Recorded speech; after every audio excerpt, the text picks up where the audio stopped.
Today, this is my audience. My mom via Skype, my friend Lindsay, and my friend Evan.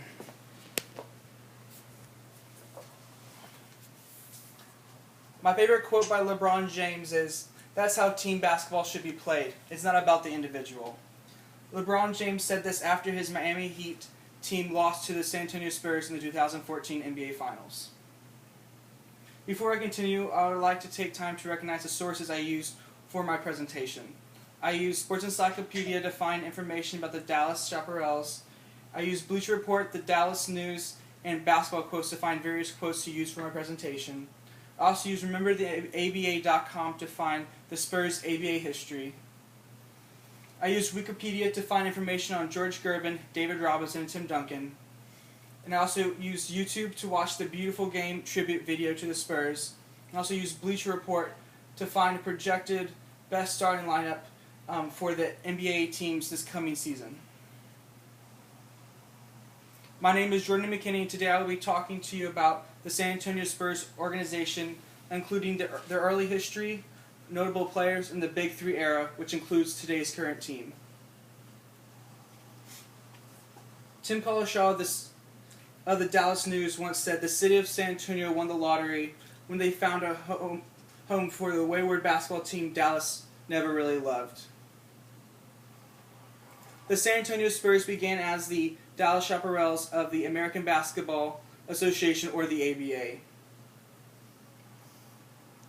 Even though the team had modest on-the-court success, they also had financial troubles off the court, which Tim Collishaw attributes to the fact that no one really cared, and that the city of Dallas is more caught up in the Cowboys and didn't care about the basketball team. In 1973, after 7 seasons and playing home games in Fort Worth, Lubbock, and Dallas, the ownership team of the Chaparrals made a lend-lease agreement with an ownership team from San Antonio that included moving the team to San Antonio and moving the team back to Dallas if the team was not bought outright by 1975. Well, the Spurs were an instant success in San Antonio. The team averaged 6,303 attendees per home game, which overtook the total attendance record of the Chaparrals in only 18 games. And due to the success, after only 1 season, the ownership team of San Antonio exercised the right to outright buy the Spurs and make the San Antonio the city the team's new headquarters. As the Spurs continued under new management in San Antonio, they found themselves at the top of the ABA despite not really having much playoff success, because of the ownership's heavy investment in players that would bring a good quality team. Also, a more attractive feature for the NBA was the fact that the Spurs had a massive regular attendance record. Due to this, in 1976, when the ABA and the NBA merged, the Spurs were one of only 4 teams to make the jump from the ABA to the NBA. As you can see, San Antonio has always been loyal to the team and not to any particular individual.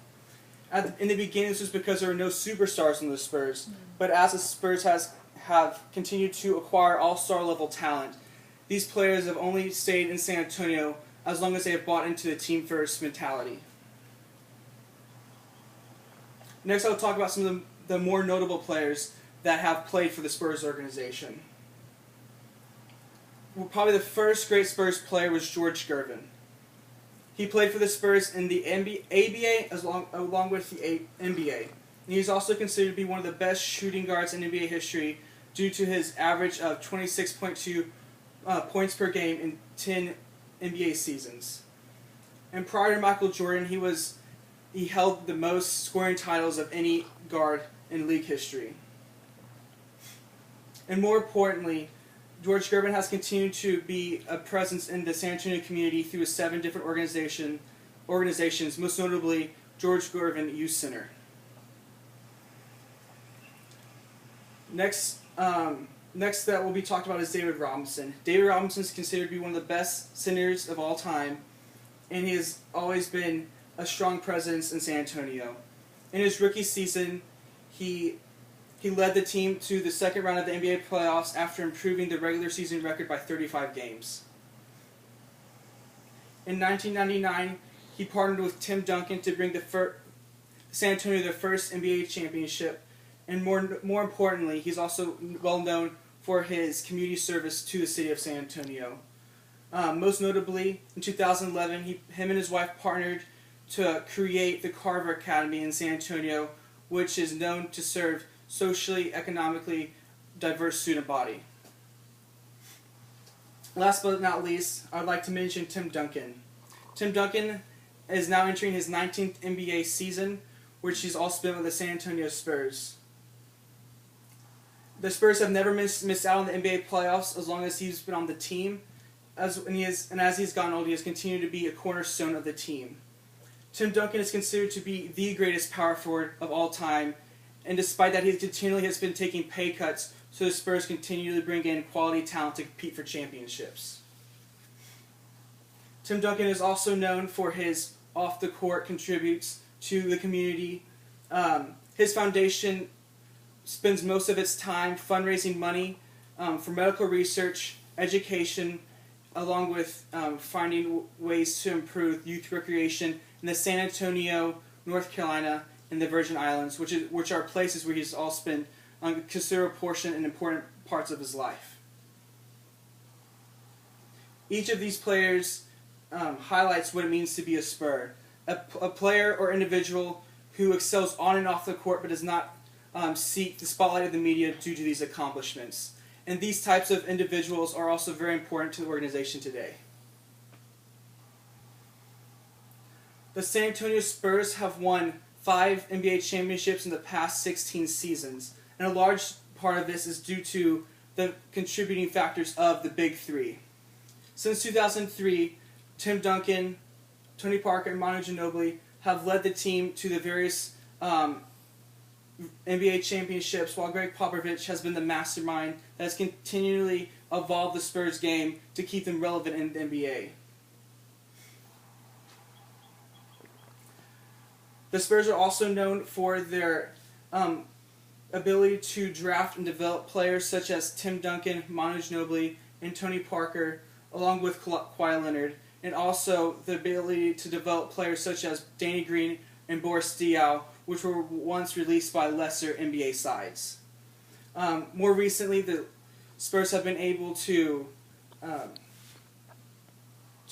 make a splash in the free agent market by signing future Hall of Famers LaMarcus Aldridge and David West to expand their championship window and also continue to play at a high level during their 2014 NBA championship run.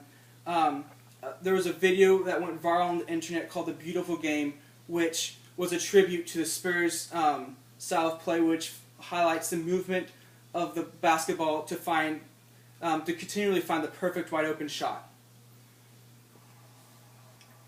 Adam Formal of Bleacher Report stated that it is just plain unfair when looking at the Spurs' projected starting lineup compared to that of other NBA teams next season.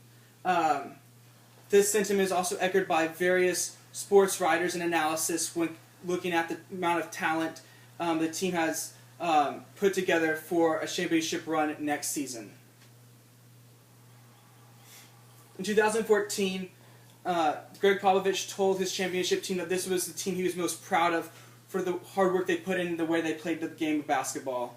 I look forward to seeing if he changes his mind after coaching the team next season, which includes at least 6 future Hall of Famers. To summarize today, I've talked about the San Antonio Spurs organization, including their early history and notable players, along with explaining the Big Three era and the caliber of their current team.